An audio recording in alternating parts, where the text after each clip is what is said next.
Conclave में मुझे आमंत्रित किया है। पिछले कुछ वर्षों में ऐसा मैंने महसूस किया है कि टीवी 18 यह नेटवर्क जनता में जिस तरीके से अपनी पहुंच बढ़ाई है, दर्शकों को अपने से जोड़ा है और दर्शकों की आवाज बनकर वो उभरा है, उसके लिए टीवी 18 नेटवर्क को मैं अपनी तरफ से हार्दिक बधाई देता हूं और साथ ही उन्हें भविष्य के लिए अपनी हार्दिक शुभकामनाएं भी देता हूं। आज आपके माध्यम से मैं बड़ी संख्या में देश की जनता से रूबरू हो रहा हूं और इसके लिए भी मैं टीवी 18 नेटवर्क को अपनी तरफ से धन्यवाद देता हूं। साथियों, राइजिंग इंडिया कॉन्क्लेव में राइजिंग इंडिया दरअसल है क्या, इस पर मैं अपनी कुछ बातें आपके सामने रखने की कोशिश करूंगा। अलग अलग प्रकार के लोग इंडिया राइजिंग को अपने नजरिए से अलग अलग तरीके से देखते हैं। कुछ इकोनॉमिस्ट भारत की लगातार बढ़ती और समृद्धि होती हुई इकोनॉमी को इंडिया राइजिंग के रूप में देखते हैं, तो कुछ समाजशास्त्री, सोशियोलॉजिस्ट भारत की बेहतर होती हुई सामाजिक स्थिति को भी इंडिया राइजिंग के रूप में वो देखते हैं। कुछ पॉलिटिकल साइंटिस्ट देश में राजनीतिक स्थिरता और लोकतांत्रिक सुदृढ़ता को राइजिंग इंडिया का नाम देते हैं। हालांकि कुछ लोग इसके उलट भी बहुत ही सक्रिय हैं, जिन्हें भारत से लोकतंत्र समाप्त होता हुआ दिखाई देने लगा है, पर ऐसे लोग बहुत ही गिने चुने लोग हैं। साथियों, इस तरह मैं बिंदुवार आप लोगों के सामने एक एक करके इन सभी एस्पेक्ट्स पर अपनी बात रखने की कोशिश करूंगा। सबसे पहले बात करते हैं इकोनॉमी की। देश ही नहीं, पूरी दुनिया ने देखा है कि पिछले 8-9 वर्षों में हमारी इकोनॉमी में बहुत बड़ा बदलाव आया है। आप सभी मॉर्गन स्टैनले के बारे में अच्छी तरह जानते होंगे और आए दिन उनकी किसी न किसी रिपोर्ट को लेकर चर्चाएं भी होती रहती हैं। इसी मॉर्गन स्टैनले ने 2013 में एक फ्रेज कॉइन किया था, फ्रेजाइल 5 इकोनॉमीज। फ्रेजाइल का मतलब आप लोग अच्छी तरह जानते हैं, जल्दी टूट जाने वाला, जल्दी बिखर जाने वाला होता है। यानी दुनिया की ऐसी इकोनॉमी जो बहुत अच्छा प्रदर्शन नहीं कर रही थी, उनके लिए यह टर्म फ्रेजाइल का यूज किया गया और उनमें एक नाम हमारे देश भारत का भी था। यानी 8-9 साल पहले भारत की इकोनॉमी कहां थी, किस कगार पर थी, इसका सहज रूप से आप अनुमान लगा सकते हैं। उसके बाद राजनीतिक परिस्थितियों में जिस तरीके से परिवर्तन होता है, केंद्र में हमारे प्रधानमंत्री मोदी जी के नेतृत्व वाली भाजपा सरकार आती है और वहीं से हमारी इकोनॉमी की सूरत बदलती हुई दिखाई देने लगती है।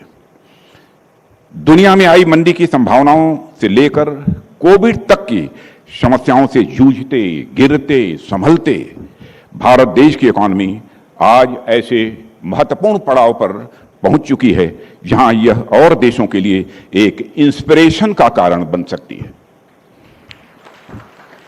आज हमारा देश 5th लार्जेस्ट इकोनॉमी बनने के साथ साथ दुनिया की largest fastest growing major economies में से एक बन चुका है। यानी इन वर्षों में हमारे देश ने फ्रेजाइल 5 से निकलकर फेबुलस 5 में लाकर अपने को खड़ा कर दिया है। इसी मॉर्गन स्टैनले ने कुछ समय पहले एक और रिपोर्ट की है, जिसे जरूर आप लोगों ने देखा होगा। अपनी इस रिपोर्ट में इसी मॉर्गन स्टैनले ने कहा है कि 2027 आते आते इस पॉसिबिलिटी को भी रूल आउट नहीं किया जा सकता कि भारत दुनिया की टॉप 3 इकोनॉमीज में आकर खड़ा हो जाए। मुझे पूरी उम्मीद है कि जब हम अमृतकाल का समापन मना रहे होंगे, यानी आज़ादी प्राप्त होने के 100 वर्ष जब पूरे हो रहे होंगे, तो हमारा भारत दुनिया की टॉप इकोनॉमी बनकर खड़ा होगा, ऐसा मेरा विश्वास है। जिस तेजी से हमारी इकोनॉमी आगे बढ़ रही है, बीते फाइनेंशियल ईयर में आपने देखा होगा कि इनकम टैक्स हो या फिर जीएसटी, इनका जितना कलेक्शन हुआ है उसके बारे में पहले कोई ये कल्पना भी नहीं करता था। कुछ समय पहले तक भारत मोबाइल फोन्स के सबसे बड़े इंपोर्टर्स में से एक हुआ करता था। आज भारत मोबाइल मैन्युफैक्चरिंग में दुनिया का एक बड़ा देश बन चुका है। सिर्फ 4 महीने में अकेले एप्पल कंपनी ने $1 अरब का एक्सपोर्ट भारत से दूसरे देशों में किया है। आज भारत की गिनती उन चुनिंदा देशों में होती है जहां 5G मोबाइल कनेक्टिविटी है। 5G रोल आउट ही हो रहा है कि हमारे प्रधानमंत्री जी 6G की तैयारी भी करना उन्होंने प्रारंभ कर दिया है। आपने टीवी चैनल पर देखा होगा उस कार्यक्रम को। दुनिया का सबसे सस्ता मोबाइल डाटा सर्विस आज किसी देश के पास है। सबसे सस्ता मोबाइल डाटा सर्विस यदि किसी के पास है तो हमारे भारत के पास है। 2014 में जहां देश में ब्रॉडबैंड कनेक्टिविटी केवल 20% थी, वह आज बढ़कर 80% पहुंच गई है। भारत में होने वाले एक्सपोर्ट एक समय $300 बिलियन पर ही ठहर गए थे, पर आज हमारे देश में होने वाला एक्सपोर्ट कल ही आपने वो फिगर देखी होगी, $750 बिलियन तक यह पहुंच चुका है। साथियों, गत वर्ष भारत ने $83.57 बिलियन का अब तक का हाईएस्ट FDI इनफ्लो रिकॉर्ड किया है। अब तक का हाईएस्ट FDI इनफ्लो रिकॉर्ड किया है। आप सभी जानते हैं कि जब कोई बिजनेस हाउस किसी कंट्री में इन्वेस्ट करता है तो बहुत सोच समझकर करता है और बहुत ही जांच परख कर करता है, और वह देश की संभावनाओं और अवसरों को जांचने परखने के बाद ही वह इन्वेस्टमेंट करता है। ऐसे में रिकॉर्ड FDI इनफ्लो हमारी इकोनॉमी के लिए निश्चित ही एक पॉजिटिव सिग्नल है। साथियों, मैंने कहीं पढ़ा था कि no power on earth can stop an idea whose time has come. मैं बड़े विश्वास के साथ कहना चाहता हूं कि अब वह भारत का समय आ गया है।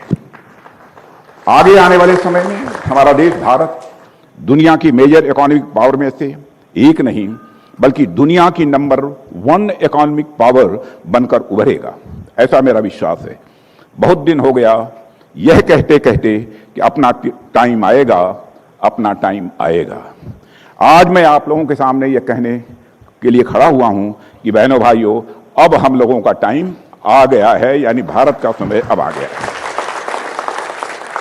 यह है राइजिंग इंडिया मेरे साथियों, यह है राइजिंग इंडिया। जाहिर है इसके पीछे सरकार द्वारा सही समय पर उठाए गए सही कदम हैं, जिनकी चर्चा मैं यहां पर आप सबके समक्ष करना चाहूंगा। साथियों, सरकार ने देश में ईज ऑफ डूइंग बिजनेस को बढ़ावा देने के लिए ग्राउंड लेवल पर अनेक कार्य किए हैं। इसमें सबसे महत्वपूर्ण, सरकार ने देश में बिजनेस के लिए कैपिटल की अवेलेबिलिटी को इंश्योर की है, और 2014 में अनेक बैंक NPA और घाटे के बोझ के तले दबे हुए थे। वे नए लोन देने की स्थिति में नहीं थे। ऐसी समस्याओं से भी निपटने के लिए सरकार ने कई मेजर रिफॉर्म्स किए हैं। हमने मजबूती से कदम उठाकर कुछ बैंकों को आपस में मर्ज करने का भी काम किया है। कुछ बैंकों के प्राइवेटाइजेशन की ओर बढ़ते हुए हम उन्हें फिर से उठाने का भरपूर प्रयास कर रहे हैं। गवर्नमेंट ने पब्लिक सेक्टर बैंक्स को कैपिटलाइज करके भी उन्हें रिवाइव करने का एक महत्वपूर्ण काम किया है। बैंक्स जो अब तक कहीं NPA या फिर इसी तरह के अन्य कारणों से नुकसान में चल रहे थे, हमने उनका पुनरुद्धार किया है और आज बैंक्स मार्केट में भली भांत लोन्स उपलब्ध कराने की स्थिति में खड़े हो गए। हालिया रिपोर्ट्स बताती हैं कि क्रेडिट ऑफटेक में बहुत बड़ा सुधार हुआ है। आज देश में एक वाइब्रेंट डिजिटल इकोनॉमी तैयार हो चुकी है। इस सच्चाई को सभी को स्वीकार करना पड़ेगा। UPI की सफलता ने पूरी दुनिया को इस समय आश्चर्य में डाल दिया है। आज भारत पूरी दुनिया का 40% रियल टाइम डिजिटल पेमेंट कहीं हो रहा है तो आज हमारे और आपके भारत में हो रहा है। पिछले महीने per day 36 crore UPI payment के ट्रांजैक्शन हुए हैं। साथियों, इसी तरह रिटेल इन्वेस्टर्स को भी हमने भरोसा दिलाया। हमने इनसाइडर ट्रेडिंग पर लगाम लगाई, ट्रेडिंग प्रोसेस में टेक्नोलॉजी और डिजिटल आर्किटेक्चर को बढ़ावा दिया और ट्रेडिंग प्रोसेस को ट्रांसपेरेंट भी साथ ही बनाने का काम किया है। अब गांव और सुदूर क्षेत्रों में रहने वाले लोग भी एक मोबाइल लेकर सभी रिस्क को समझते हुए अपना पैसा मार्केट में लगाने को सदैव तैयार रहते हैं। इस तरह मार्केट में रिटेल इन्वेस्टर्स के भारी संख्या में आने से मार्केट की डेप्थ और डेप्थ के साथ साथ रेजिलियंस यह दोनों बढ़ी है। इससे हमारे बिजनेस को कैपिटल की इजी अवेलेबिलिटी वर्तमान में साफ तौर पर देखी जा सकती है। साथियों, इकॉनमी को सुदृढ़ करने में मार्केट एक्सेस की निश्चित ही बहुत ही महत्वपूर्ण भूमिका होती है और आप लोग अवगत होंगे कि हमारी इंडस्ट्रीज को अपने देश में मार्केट उपलब्ध कराना हमारी आत्मनिर्भरता के कमिटमेंट का यह एक हिस्सा है और हमने अपनी डोमेस्टिक इंडस्ट्री के लिए डोमेस्टिक मार्केट को अनफेयर फॉरेन कंपटीशन से प्रोटेक्ट करने का पूरा प्रयास किया है। साथ ही साथ हम अपने डोमेस्टिक बिजनेस को बाहर देशों में भी मार्केट एक्सेस दिलाने का भी भरपूर प्रयास कर रहे हैं ताकि वे बाहर भी मार्केट कैप्चर कर सकें। साथियों, हमारा देश का डिफेंस सेक्टर जो किसी समय अधिकांशतः इंपोर्ट पर निर्भर रहा करता था, अब अपने मजबूती के साथ अपने पैरों पर तेजी के साथ खड़ा हो रहा है। पिछले कुछ वर्षों में डिफेंस सेक्टर में हमने कुछ ऐसे रिफॉर्म किए हैं जो अब तक कभी सोचे भी नहीं गए हैं। हमने सर्विस और डिफेंस पब्लिक सेक्टर अंडरटेकिंग्स के लिए पॉजिटिव इंडिजिनाइजेशन लिस्ट जारी की है, जिसमें शामिल आइटम्स का प्रोडक्शन अब समयबद्ध तरीके से कहीं होगा तो हमारे और आपके देश भारत में होगा, यह हम लोगों ने फैसला किया है। हमारी सेनाओं द्वारा अब तक की इस तरह की 4 लिस्ट जारी की जा चुकी है। मोर देन 400 आइटम्स हम लोगों ने आइडेंटिफाई कर लिया है कि निर्धारित समय के बाद, यानी कुछ 1 वर्ष के बाद, कुछ 2 वर्ष के बाद, कुछ 3 वर्ष के बाद, यह सारे आइटम्स दुनिया के दूसरे देशों से यह इंपोर्ट नहीं किए जाएंगे, बल्कि बनेंगे तो हमारे देश में भारत में बनेंगे और भारतवासियों के हाथों से बनेंगे। इसी तरह डिफेंस पब्लिक सेक्टर अंडरटेकिंग भी 3 लिस्ट जारी की गई है, जिसमें 3700 से भी अधिक ऐसे आइटम्स हैं जो हथियार और प्लेटफॉर्म बनाने के काम आते हैं। इनके भी इंडिजिनाइजेशन पर हमने बल दिया है। साथियों, हमने डिफेंस सेक्टर से जुड़े डोमेस्टिक वेंडर्स को बढ़ावा देने के लिए भी अनेक कदम उठाए हैं। ऐसे ऐसे नियम बनाए हैं कि हमारी सेनाओं के लिए गोले बारूद अब स्वदेशी कंपनियों द्वारा ही खरीदे जाएंगे। इसके लिए डिफेंस कैपिटल एक्विजिशन का एक निश्चित हिस्सा हमने डोमेस्टिक इंडस्ट्री के लिए रिजर्व भी कर दिया है। फाइनेंशियल ईयर 2023-24 के लिए यह हिस्सा अब 75% कर दिया गया है, जो लगभग 1 लाख करोड़ रुपया बनता है। और आपको मुझे जानकारी देते हुए यह बेहद खुशी हो रही है कि हमने इसमें 25% कैपिटल एक्विजिशन का परसेंटेज, यह शेयर केवल प्राइवेट इंडस्ट्रीज के लिए निर्धारित कर दिया है। इसी प्रकार के अनेक स्टेप्स लिए गए हैं, जिनके परिणाम अब हमारे सामने आने प्रारंभ हो गए हैं। हमारे डोमेस्टिक डिफेंस प्रोडक्शन में पिछले कुछ वर्षों में उल्लेखनीय वृद्धि हुई है। हम न केवल अपने लिए प्रोडक्शन कर रहे हैं, बल्कि जरूरत पड़ने पर दूसरे देशों को भी हथियार और साजो सामान एक्सपोर्ट कर रहे हैं। साथियों, कुछ पिछले समय में हमारे डिफेंस एक्सपोर्ट में काफी इजाफा हुआ है और आज से 7-8 साल पहले ये एक्सपोर्ट, जहां कुल जमा 1000 करोड़ रुपए भी नहीं होता था, अप्रॉक्सीमेटली 900 करोड़ रुपया था, अब वह बढ़कर मोर देन 14 to 15,000 करोड़ पहुंच गया है। हमारा टारगेट है कि 26 समाप्त होते होते हमारा यह एक्सपोर्ट अप्रॉक्सीमेटली 40,000 करोड़ तक पहुंच जाए।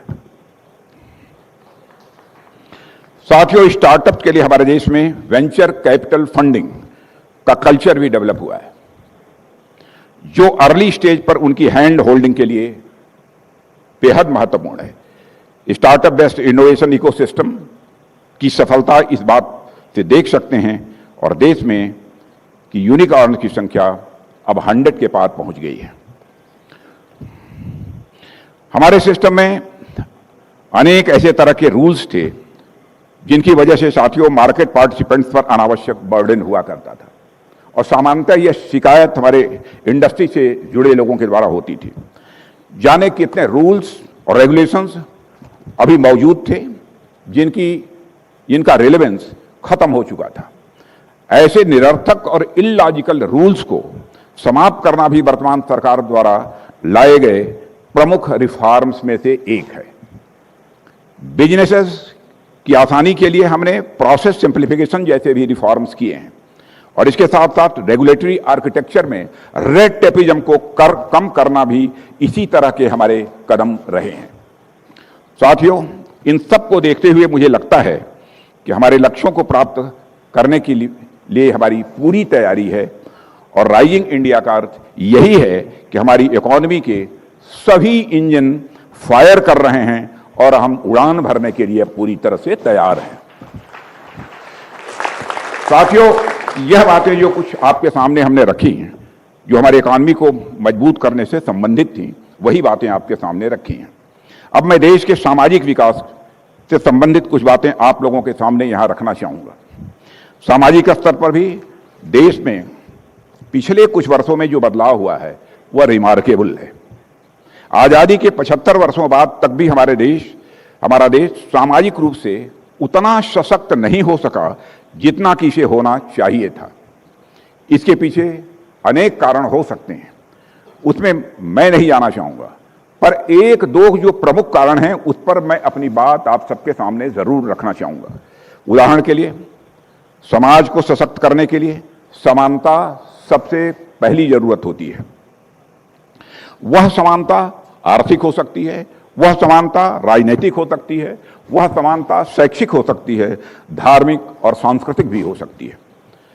इन सब पहलुओं पर हमने ध्यान दिया है और यह इंश्योर करने का प्रयास किया है कि समाज के सभी वर्गों के सभी लोगों को समान अवसर प्राप्त हों और सभी प्रकार के कार्यों में सभी लोगों का उचित प्रतिनिधित्व भी हो।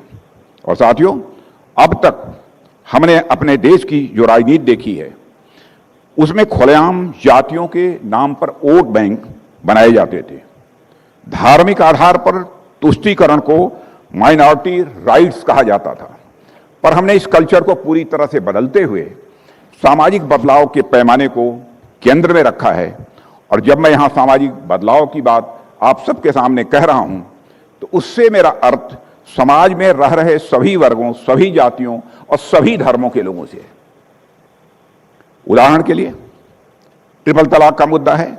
दुनिया के बड़े देश इन कुरीतियों से कब के मुक्त हो चुके हैं और इनमें इस्लामिक देश भी बड़ी संख्या में शामिल हैं, पर हमारे यहां ऐसे मुद्दे सामने रखकर न केवल राजनीति की जाती थी बल्कि धर्म के नाम पर महिलाओं को अच्छी तरह से ठगा भी जाता था। समानता, स्वतंत्रता की बात करने वाले बड़े बड़े सो कॉल्ड थिंकर्स इस मुद्दे पर आकर चुप्पी साध लेते थे। क्या मुस्लिम महिलाओं की समानता और स्वतंत्रता उनकी गरिमा के साथ नहीं जुड़ी है? क्या वह सामान्य महिलाओं से अलग हैं जो इनके साथ इतना भेदभाव किया जाता था? हमने इन सबसे ऊपर उठते हुए उनकी गरिमा, उनकी समानता और स्वतंत्रता को सुनिश्चित करने का काम किया है और दिखाया है हमने कि सामाजिक विकास के लिए हम कोई भी कदम उठाने के लिए पूरी तरह से कमिटेड है। आगे भी ऐसा कोई मुद्दा हमारे सामने आता है तो उस पर भी हम मानवीय और संवैधानिक दृष्टि से कार्य करने के लिए पूरी तरह से कमिटेड हैं। साथियों, हमने हमेशा इस बात को माना है कि नारी किसी भी मामले में अपने पुरुष साथियों से कम नहीं है। सोचने समझने से लेकर ग्राउंड लेवल पर काम करने तक में वे उनकी बराबरी कर सकती हैं, बल्कि कई कामों में तो मैं दावे के साथ कह सकता हूं उससे वह पुरुषों से भी एक कदम आगे साबित हो रही हैं। बावजूद इसके नेशन बिल्डिंग में जब नारी पुरुष समानता की बात आती है तो हमारी बेटियां कहीं पीछे छूट जाती हैं। पीछे रह जाने का मतलब यह नहीं है कि वह पीछे हैं, बल्कि पीछे रह जाने का मतलब यह है कि उन्हें अवसर उपलब्ध कराने में हमने अब तक कहीं ना कहीं हिचकिचाहट यानी हेजिटेशन अपनी दिखाई है। इसलिए सत्ता में आने के बाद शौचालय से लेकर संसद तक पहुंचने वाले रास्तों का निर्माण महिलाओं के लिए किया है। आप सभी भद्रजन हैं, सज्जन लोग यहां पर बैठे हैं, आपको मालूम होगा कि कई बार शौचालय जैसे मुद्दों पर बात करना तो लोगों को अशोभनीय लगने लगता था। उन्हें लगता था कि भला यह कोई बात है कहने की, या अपने मेजर अचीवमेंट्स में इसको काउंट करने की। और पर यह केवल उन लोगों को ही लगता था जिनको शौच के लिए बाहर जाने के लिए सूरज ढलने तक का इंतजार नहीं करना पड़ा।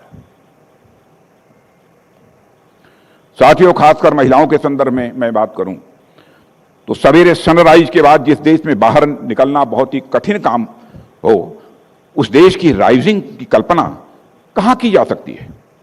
देश के संसद में महिलाओं को हक देने की बात उठी, पर शौचालय ने उनके हक की बात देश में कभी नहीं की गई। सन 2014 के बाद देश में बड़ी संख्या में महिलाओं ने यह जाना कि इतनी मामूली और बेसिक सी चीज उनके पास होनी चाहिए। हमारे देश के सामाजिक सशक्तिकरण की दिशा में यह किसी क्रांति से कम नहीं था। साथियों, इस प्रकार देश की बेटियों की शिक्षा के लिए भी हमने बड़े पैमाने पर कदम उठाए हैं। बेटी बचाओ, बेटी पढ़ाओ आज एक नारा ना होकर यह जन आंदोलन बन चुका है। आप कभी रास्ते से गुजरते हुए ध्यान दें तो पाएंगे कि ट्रक वाले और टेम्पो वाले अपनी गाड़ी के पीछे इस तरह के स्लोगन्स बड़ी शान के साथ लिखवा कर चलते हैं। यानी यह स्लोगन्स केवल अब यह स्लोगन नहीं रह गया है, बल्कि लोगों की चेतना का यह एक अंग बन गया है, एक हिस्सा बन गया है। साथियों, एक रक्षा मंत्री के तौर पर मैं कहूं तो आज महिलाएं आर्म्ड फोर्सेस का हिस्सा बनकर उन्हें और अधिक और सशक्त कर रही हैं। फाइटर पायलट के रूप में लड़ाकू विमान उड़ा रही हैं। अभी हाल ही में मैंने आर्टिलरी में वीमेन इंडक्शन को मंजूरी दी है, अभी हाल ही में कुछ महीने पहले दिया है। इस तरह आर्म्ड फोर्सेस में उनकी भागीदारी के साथ वीमेन एम्पावरमेंट और आर्म्ड फोर्सेस को स्ट्रेंथन करने की दिशा में हम एक साथ तेजी से आगे बढ़ रहे हैं। सोसाइटी राइजिंग का यह एक मैं समझता हूं महत्वपूर्ण उदाहरण है। इसी तरह भ्रष्टाचार पर लगाम और स्वच्छता जैसे विषय पर अब लोगों के लिए बहुत ही स्वाभाविक बन गए हैं। इन विषयों को लोगों ने अब आत्मसात कर लिया है। यह निश्चित ही अत्यंत महत्वपूर्ण एक सामाजिक बदलाव है। इस रूप में मैं इसे देखता हूं। साथियों, हमारा उभरता भारत हमारी बदलती राजनीति से भी बहुत कुछ रिफ्लेक्ट होता है। आज देश में कोई काम करने के लिए एक दृढ़ राजनीतिक इच्छा शक्ति है, और मैं कह सकता हूं इस इच्छा शक्ति के साथ साथ हमारी गवर्नमेंट के पास एक संकल्प शक्ति है। और उसका परिणाम सबसे पहले हम अपनी सीमाओं की सुरक्षा से जोड़कर देख सकते हैं। आज भारत की सीमाएं पूरी तरह से सुरक्षित हैं। चीन का स्टैंड ऑफ हो या पाकिस्तान की कोई करतूत, हमारी सेनाएं खुलकर उसका जवाब दे रही हैं। आतंकवाद के खिलाफ की गई सर्जिकल स्ट्राइक्स ने आतंकवादियों की कमर तोड़ दी है, और यह संदेश स्पष्ट रूप से पूरी दुनिया को चला गया है कि भारत के अंदर वह ताकत है कि भारत अंदर भी मार सकता है, और जरूरत पड़ी तो उनकी धरती पर भी जाकर भारत मार सकता है। यह संदेश पूरी तरह से साफ है, और मैं मानता हूं कि यह स्ट्रांग विल पावर का ही यह परिणाम है कि जम्मू और कश्मीर की धारा 370 का समाप्त करना, जम्मू और कश्मीर के एकीकरण की सालों पहले एक अलग जो पंडित श्यामा प्रसाद मुखर्जी ने जलाई थी, पहले जो यह अलग उन्होंने जलाई थी, अब अपनी पूरी भव्यता के साथ वह अलग अब प्रज्वलित हो रही है। इसके बाद वहां स्थिति बड़ी तेजी से सामान्य हो रही है धारा 370 समाप्त करने के बाद। इसका अनुमान इसी बात से लगाया जा सकता है कि कांग्रेस पार्टी को अपने भारत जोड़ो यात्रा के दौरान किसी भी मुश्किल का सामना नहीं करना पड़ा है। यात्रा निकल गई कश्मीर से, कोई कठिनाई नहीं हुई। लाल चौक पर कभी भाजपा नेताओं ने संगीनों के साए में तिरंगा लहराया था, और उस समय आज के जो हमारे प्रधानमंत्री थे, पार्टी के एक पदाधिकारी के रूप में उस समय झंडा लहराने में वह भी शामिल थे। और आज बिना खौफ, बिना किसी हिचक, बिना किसी डर के आप जम्मू कश्मीर के किसी भी हिस्से में जाकर अपना भारत का तिरंगा झंडा लहरा सकते हैं। इसी तरह 1998 में पूर्व प्रधानमंत्री श्रद्धेय अटल बिहारी वाजपेयी जी के नेतृत्व में पोखरण में जो न्यूक्लियर टेस्ट किया गया था, उसी के विस्तार में आज हम अपनी जमीन पर बड़ी बड़ी मिसाइल्स, तोप, टैंक और गोले बारूद तैयार कर रहे हैं। बिना दृढ़ राजनीतिक इच्छा शक्ति के मित्रों यह किसी भी सूरत में संभव नहीं था। साथियों, आप सब भी जानते हैं देश में अनेक ऐसे इलाके रहे हैं जहां पर पिछली सरकारों का ध्यान जितना जाना चाहिए वह नहीं गया। आज हम उसे प्रगति की राह पर ला रहे हैं। हमारा पूरा नॉर्थ ईस्ट रीजन अपनी खूबसूरती और नेचुरल रिसोर्सेज से भरपूर होने के बावजूद लंबे समय तक विकास की धारा से यह कटा हुआ था। कभी सिक्योरिटी इश्यूज के नाम पर, तो कभी कनेक्टिविटी न होने की वजह से। आजादी के दशकों बाद भी यह क्षेत्र विकास तो दूर, अपनी मूलभूत जरूरतों तक से भी यह लगातार वंचित रहा है। इसके कारण यहाँ की इकॉनमी भी काफी प्रभावित हुई है, एडवर्स इंपैक्ट हुआ है इकॉनमी के ऊपर। पहले नॉर्थ ईस्ट दिल्ली से तो दूर था ही, मगर यहां बैठे हुए लोगों के दिलों से भी वह दूर था। मगर हमारी सरकार ने नॉर्थ ईस्ट को दिल्ली और दिल दोनों के करीब लाकर आज खड़ा कर दिया है। साथियों, आज हर महीने केंद्रीय मंत्रियों का दौरा नॉर्थ ईस्ट में होता है। स्वयं प्रधानमंत्री 50 से अधिक बार नॉर्थ ईस्ट का दौरा कर चुके हैं। आज तक भारत के इतिहास में किसी प्रधानमंत्री ने इतना दौरा नहीं किया है जितना हमारे प्रधानमंत्री मोदी जी ने किया है। साथियों, आज नॉर्थ ईस्ट में अभूतपूर्व शांति है और इसका परिणाम यह हुआ है कि AFSPA armed forces special power act वहां के अधिकांश इलाकों से हटा लिया गया है और पिछले सप्ताह ही गृह मंत्रालय ने नागालैंड, असम और मणिपुर के कई इलाकों से भी जो यह अफस्पा लगा हुआ था उसको भी हटा लिया है। साथियों, देश में लोकतांत्रिक मूल्य तेजी से विकसित हो रहे हैं और हम सबके लिए यह अत्यंत गर्व की बात है कि हमारी वर्तमान कैबिनेट अब तक की सर्वाधिक सोशली डाइवर्स कैबिनेट है। मैं फिर से दोहराना चाहता हूं कि अब तक की हमारी वर्तमान कैबिनेट अब तक की सर्वाधिक सोशली डाइवर्स कैबिनेट है, यानी इसमें सभी वर्गों के लोगों का उचित प्रतिनिधित्व है। मैं यह बात खुद ही नहीं कह रहा हूं, मीडिया ने भी इसकी रिपोर्टिंग की है इसके पहले। बावजूद इसके देश में अनेक लोग हैं जिन्होंने विरोध को, राष्ट्र की छवि को खराब करने को और प्रधानमंत्री मोदी जी की छवि को खराब करने को एक अपना पेशा बना लिया है। साथियों, अब दूसरी बात, अब मैं देश के सुदृढ़ होते हुए नैतिक, सांस्कृतिक और आध्यात्मिक वातावरण पर अपनी कुछ बातें आप लोगों के सामने रखने की मैं कोशिश करूंगा। बिना अपनी संस्कृति के, बिना अपने कल्चर के शायद ही कोई देश तमाम विकास के बावजूद आगे जा सकता है। इसलिए आप जितने भी राष्ट्र देखेंगे उनमें तमाम भिन्नताएं हो सकती हैं, पर एक कॉमन चीज उनके बीच मिलेगी, वह है उनकी अपनी कल्चर, उनकी अपनी संस्कृति का, उनकी अपनी परंपरा का, उनकी अपनी विरासत का सम्मान। यह देखने को स्वाभाविक रूप से हमको मिलेगा।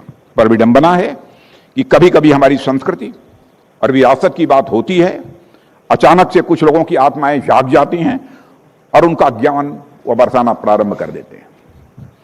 जब राम मंदिर पर फैसला आने को हो रहा था तो आप सभी को याद होगा कि थॉट मार्केट में बड़े बड़े विचारकों और दार्शनिकों की बाढ़ सी आ गई थी। व्हाट्सएप से लेकर फेसबुक और ट्विटर पर उनके विचार मक्खियों की तरह भिनभिनाने लगे थे।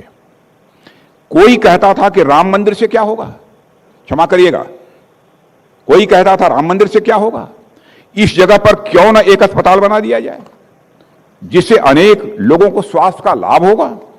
कोई कहता था कि मंदिर की जगह स्कूल और कॉलेज बना दिए जाएं जिसमें लोग अपनी पढ़ाई कर सकेंगे। कुछ लोगों ने वहां पर इंडस्ट्री लगाने तक की सलाह दे डाली जिससे लोगों की कुछ आमदनी हो सके और वे अपना घर चला सकें। साथियों, यह वही लोग थे जिन्होंने शायद राम को कभी जाना नहीं, राम को कभी पहचाना नहीं, अगर जान लिया तो कभी समझा नहीं, और समझा भी तो कभी मन से उनको आत्मसात वह नहीं कर सके। वे लोग राम को केवल एक मिट्टी, लकड़ी या पत्थर की मूर्ति भर समझते हैं, पर राम हमारे लिए केवल एक मूर्ति भर नहीं है, वो हमारी आस्था, हमारे विश्वास और हमारे संस्कार के वह केंद्र हैं। राम हमारी पहचान है, और मैं कहना चाहता हूं हमारी पहचान है, हमारे देश की पहचान है। हमारे यहां कहा गया है, रामो विग्रहवान धर्म, यानी भगवान श्री राम धर्म के साक्षात साकार रूप हैं। यह हमारी मान्यता है। वह भारतवासियों के हृदय की स्वतः अभिव्यक्ति है। इसलिए हमने यह निश्चय किया कि हम अस्पताल भी बनाएंगे, स्कूल भी बनाएंगे। परिणाम आज आप सभी के सामने है। न केवल राम मंदिर का विधिसम्मत निर्माण हो रहा है, बल्कि उज्जैन का महाकाल मंदिर और भारत की प्राचीन ज्ञान की नगरी काशी में बाबा विश्वनाथ जी का मंदिर आज अपनी पूरी भव्यता के साथ खड़ा हुआ है। यह केवल मंदिर ही नहीं है, बल्कि भारत के सांस्कृतिक पुनर्जागरण के प्रतीक हैं, जो आज अपने पूरे मान के साथ विश्व के सामने एक उदाहरण के रूप में प्रस्तुत हैं। भारत ही नहीं, बल्कि विदेशों में भी अनेक जगहों पर इसी प्रकार भारतीय संस्कृति की अनुगूंज हमें आज सुनाई दे रही है। साथियों, आज योग और आयुर्वेद से पूरी दुनिया नई तरीके से प्रभावित हो रही है। आज भारत अपनी समृद्ध विरासत की ओर एक बार फिर से आशा भरी निगाहों से देख रहा है और उसे अपनाने की ओर तेजी के साथ वो आगे भी बढ़ रहा है। आज भारत मिलेट्स, जिसका नाम हमारे प्रधानमंत्री ने श्री अन्न रखा है, यह श्री अन्न के रूप में यह मिलेट यानी मोटा अनाज से हम दुनिया को परिचित करा रहे हैं और दुनिया को इसका लाभ लेने के लिए हम उनको इंस्पायर कर रहे हैं, उनको हम प्रेरणा दे रहे हैं। हिंदी समेत भारतीय भाषाओं को उनकी गरिमा और प्रतिष्ठा प्राप्त हो रही है। गंगा जैसी अनेक जीवनदायिनी नदियों को नवजीवन प्रदान किया जा रहा है। इसे मैं सांस्कृतिक और आध्यात्मिक परिप्रेक्ष्य में राइजिंग इंडिया के रूप में ही मैं देखता हूं। और कोई देखता हो अथवा न देखता हो, लेकिन मैं इसे राइजिंग इंडिया के रूप में ही देखता हूं। साथियों, भारत की कूटनीतिक सफलता भी इंडिया राइजिंग का एक बहुत बड़ा उदाहरण प्रस्तुत करती है।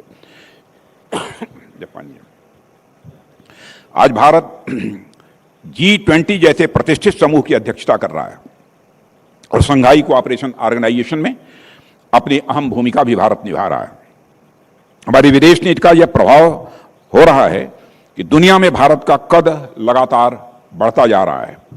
दुनिया के अनेक सर्वेज ने सकते हैं, विदेशी जो नेता हैं उनकी बात के स्टेटमेंट्स देख सकते हैं।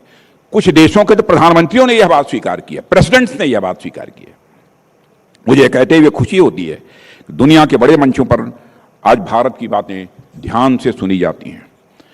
मैं याद दिलाना चाहता हूं साथियों कि पहले अंतर्राष्ट्रीय मंचों पर भारत कुछ बोलता था तो उसकी बातों को जिस गंभीरता से लोगों के द्वारा सुना जाना चाहिए नहीं सुना जाता था, लेकिन आज यदि अंतर्राष्ट्रीय मंचों पर भारत कुछ बोलता है तो दुनिया कान खोलकर सुनती है कि भारत बोल क्या रहा है। यह भारत की हैसियत बनी है।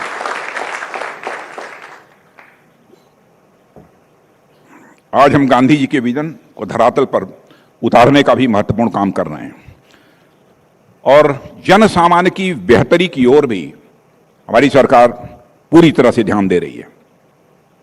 हम आम नागरिकों की ईज ऑफ लिविंग और क्वालिटी ऑफ लाइफ को बेहतर करने पर अपना ध्यान केंद्रित कर रहे हैं। हम अंत्योदय और सर्वोदय की संकल्पना को साकार करते हुए उन्हें बिजली, पानी, बैंकिंग, शिक्षा, स्वास्थ्य आदि से जोड़ रहे हैं। इसके कुछ उदाहरण मैं आपके सामने यहां पर रखना चाहूंगा। साथियों, कुछ समय पहले तक हमारे देश में महिलाओं को खाना बनाने वक्त कितने संघर्ष से गुजरना पड़ता था, इसका अंदाजा भी नहीं लगता था। जो लोग दिल्ली में बैठे होते थे, बड़े बड़े शहरों में लोग रहते थे, मुझे नहीं मालूम आप लोगों में से कितने लोग इस स्थिति से गुजर चुके हैं, लेकिन हम लोग गुजर चुके हैं। फूंक मार मार कर चूल्हे की आग तैयार करने के क्रम में कलेजा बाहर को आने को हो जाता है। इसके अलावा धुएं से कितने प्रकार की सांस की बीमारियां पैदा होने की संभावना रहती है, यह बात तो अलग की है। दिल्ली में अशोक होटल में बैठे लोगों को इनकी जानकारी नहीं होती थी, और गांव में जिन्हें इसकी जानकारी होती भी थी उन्हें यह लगता था यह तो महिलाओं का काम है, महिलाएं बनी ही इसीलिए हैं। और हमने इस धारणा को बदलने का काम किया है। उज्ज्वला योजना के माध्यम से महिलाओं को मुफ्त गैस कनेक्शन प्रदान किए हैं और हमने उनके हाथ में एक बड़ी ताकत दी है। गैस पर खाना बनाते हुए महिलाएं अपना समय बचा रही हैं, साथ ही अपना स्वास्थ्य भी वह संभाल रही हैं और पहले की अपेक्षा सुविधाजनक जीवन भी वह जी रही हैं। साथियों, सामाजिक बदलाव की दिशा में बिजली, पानी जैसी मूलभूत चीजों की भी बड़ी अहमियत होती है, इसे आप स्वीकार करेंगे। बिजली और नल के पानी की उपलब्धता हमारे देश में लंबे समय तक एक अबूझ पहेली बनकर रह गई थी। आजादी के इतने वर्षों बाद तक भी अनेक ऐसे इलाके रहे हैं जहां बिजली के खंभे और तार तक भी नहीं पहुंचे थे, और जहां तक पहुंचे भी थे वहां बिजली की सप्लाई नहीं पहुंच पाई थी। गांव में बिजली के खंभों के सहारे या तो छप्पर डाल दिए जाते थे या तो उसमें गाय और भैंसें भी बांध दी जाती थीं। बिजली के तार लटक कर इतने नीचे आ जाते थे कि नहाने धोने के बाद लोग उसका इस्तेमाल कपड़े सुखाने के लिए किया करते थे। लोग सरकार का धन्यवाद इसलिए करते थे कि सरकार ने उनको कपड़े सुखाने की मुफ्त में सुविधा दे दी है। यह हालत थी गांवों की, और यह हालत आप में से बहुत सारे लोगों ने देखी होगी। मैं कह सकता हूं कि मैंने तो देखा ही है, क्योंकि मैं गांव का रहने वाला हूं। आप लोगों को यह हंसी की बात लग रही होगी मेरे मित्रों, पर यह मैं वास्तविकता बता रहा हूं आप लोगों को। बिजली के इंतजार में जाने कितनी पीढ़ियों की आंखों की रोशनी तक चली गई। कल्पना करिए, जब दिल्ली से दूर उड़ीसा, झारखंड, राजस्थान, आंध्र प्रदेश या नॉर्थ ईस्ट के सुदूरी इलाकों में पहली बार बल्ब जला होगा और उन अनेक धुंधली आंखों ने उसे देखा होगा। इस दृश्य का सुख उनकी आंखों की रोशनी लौटाने वाले सुख से कम नहीं रहा होगा। पिछले कुछ वर्षों में भारत देश के कोने कोने में बिजली पहुंची है। 2014 तक भी बिजली, कई ऐसे भारत के अंदर क्षेत्र थे जहां बिजली लोगों तक नहीं पहुंची थी, कई गांव थे जहां नहीं पहुंची थी। बिजली का अर्थ केवल लाइट ही नहीं है। बिजली आती है तो टीवी, रेडियो, इंटरनेट आदि के माध्यम से लोगों का जुड़ाव दुनिया से स्वाभाविक रूप से होता है। उससे समाज में नए नए आइडियाज और प्रैक्टिसेस भी आते हैं। इसलिए बिजली के तारों से बस इलेक्ट्रिसिटी का करंट भर पास नहीं होता है, बल्कि उसमें से पूरे समाज को बदलने वाली ऊर्जा का भी संचार होता है। इस ऊर्जा की उपलब्धता में मुझे इंडिया राइजिंग ही दिखाई देता है। इसी तरह जल जीवन मिशन के तहत सरकार ने ग्रामीण इलाकों में नल का जल पहुंचाने का बड़ा काम किया है। साल 2014 में देश में केवल 3 करोड़ ग्रामीण घरों में पाइप्ड वाटर सप्लाई थी। आज मैं कह सकता हूं कि 8 करोड़ से अधिक घरों में पाइप्ड वाटर सप्लाई पहुंच चुकी है। जब ग्रामीण घरों में पहली बार टोटी वाले नल के माध्यम से जल पहुंचा तो यह उनके लिए किसी जादू से, मेरे साथियों, कम नहीं था। जिन लोगों ने जीवन में टोटी जैसी चीज कभी नहीं देखी थी, उनके लिए यह बेहद सुखद आश्चर्य था कि अब तक तो हमने बस कुएं से, तालाब से या झरने से पानी बहते देखा है। यह कौन सी बला आ गई है जो बिना कुछ किए लगातार पानी दे रही है। और साथियों, आपको जानकर यह खुशी होगी, बॉर्डर पर भी जाने का मुझे अवसर प्राप्त होता है। बॉर्डर के लोगों ने कभी कल्पना नहीं की थी कि उनको भी पाइप्ड वाटर उनके घरों में उपयोग करने के लिए मिलेगा। आज वहां पर भी लोगों को पाइप्ड वाटर मिल रहा है। लद्दाख में जाकर देख लीजिए, लेह में जाकर देख लीजिए, अरुणाचल में जाकर देख लीजिए। और बच्चों ने जब पहली बार इस अपनी उंगली में पानी भर भर कर एक दूसरे के ऊपर उछाला होगा तो उनकी खुशियों में राइज होते इंडिया की मैं कल्पना कर सकता हूं और आप भी कल्पना कर सकते हैं। इसी तरह हेल्थ, एजुकेशन, एग्रीकल्चर, बैंकिंग आदि में सरकार ने अभूतपूर्व रिफॉर्म्स किए हैं, जिन्हें गिनाने में ही अच्छा वाला समय निकल जाएगा, इसलिए बहुत डिटेल में नहीं जाऊंगा। साथियों, आज जो नया भारत हमारे सामने है उसमें एलिटिस्ट माइंडसेट की कोई जगह नहीं है। फिर से दोहराना चाहता हूं, आज जो नया भारत हमारे सामने है उसमें एलिटिस्ट माइंडसेट की कोई जगह नहीं है। यह नया भारत 140 करोड़ भारतीयों को समान अवसर देने में यकीन रखता है। जिन्हें हम ऑर्डिनरी यानी साधारण लोग कहते हैं, उन्हें मैं साधारण नहीं बल्कि सादगी और सजगता से जीवन यापन करने वाले असाधारण लोगों के रूप में मैं देखता हूं। वे लोग जो ग्लीज एंड ग्लैम से दूर बड़ी शांति से अपना काम करते हुए राष्ट्र के विकास में अपना योगदान दे रहे हैं। न केवल वर्तमान के बल्कि अतीत के भी ऐसे अनसंग हीरोज को हमने सामने लाने का काम किया है, जिनकी अमर कहानियां कहीं पहले गुम हो चुकी थी। न्यूज 18 इस कार्यक्रम के माध्यम से इन लोगों को सम्मानित कर रहा है, इस बात की मुझे जानकारी मिली है। यह मेरे लिए व्यक्तिगत तौर पर बेहद एक खुशी का विषय है और मुझे कहते हुए खुशी होती है कि प्रधानमंत्री मोदी जी के नेतृत्व में असाधारण क्षमता वाले इन लोगों को सम्मानित करने का सिलसिला 2014 से ही प्रारंभ हो गया था। आपने देखा होगा कैसे कैसे लोगों को पद्म श्री, पद्म भूषण और पद्म विभूषण का पुरस्कार प्राप्त हो रहा है, जिनके बारे में कभी सोचा भी नहीं गया, इसकी कभी लोगों ने कल्पना भी नहीं की होगी। मोदी जी के नेतृत्व में प्रतिष्ठित पद्म पुरस्कार खास से आम लोगों को सम्मानित करने का जरिया बन गया है।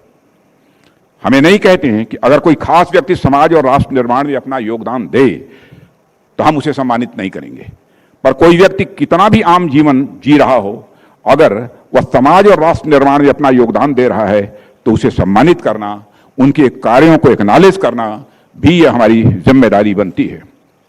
साथियों, सामाजिक सशक्तिकरण की राह में सरकार द्वारा इस तरह के कदम बहुत ही महत्वपूर्ण साबित हुए हैं। साथियों, यह सब बातें मैंने अभी उभरते भारत के संदर्भ में आप लोगों के सामने की हैं। जैसा कि कहा जाता है कि proof of the pudding is in the eating. हमें भी उदयमान नए भारत को अपने सम्मिलित प्रयासों से अभी बहुत ऊंचाई तक ले जाना है। नए भारत का यह संकल्प है कि देश का हर नागरिक अपने समस्त अधिकार और कर्तव्य के साथ राष्ट्र निर्माण में वह संलग्न हो। जैसा कि महात्मा गांधी मानते थे कि हमारा समग्र राष्ट्रीय विकास उस दिन संभव हो सकेगा जब पायदान पर खड़े अंतिम व्यक्ति तक व्यवस्था की और व्यवस्था तक उस व्यक्ति की पहुंच सुनिश्चित हो सकेगी। हम भी उसी राह पर चलते हुए अपनी समस्त नीतियां, अपनी समस्त योजनाएं भी बनाने का काम कर रहे हैं। एक सशक्त और समर्थ भारत का सपना तभी पूरा हो सकेगा जब 140 करोड़ देशवासी अपनी पूरी सामर्थ्य के साथ, अपनी पूरी ऊर्जा के साथ, मन, वचन और कर्म से राष्ट्र को आगे ले जाने के लिए संकल्प लेंगे। ऐसे में देशवासियों को अधिक से अधिक सक्षम और समर्थ बनाना यह हमारा कर्तव्य है और हम भली भांति इसका निर्वाह कर रहे हैं। मैं टीवी 18 के इस मंच के माध्यम से सम्मानित देशवासियों का आह्वान करता हूं कि वह राष्ट्र के नवनिर्माण में अपनी पूरी शक्ति के साथ जुड़ें और एक नए भारत के सपने को साकार करने में वह अपना अहम योगदान दें।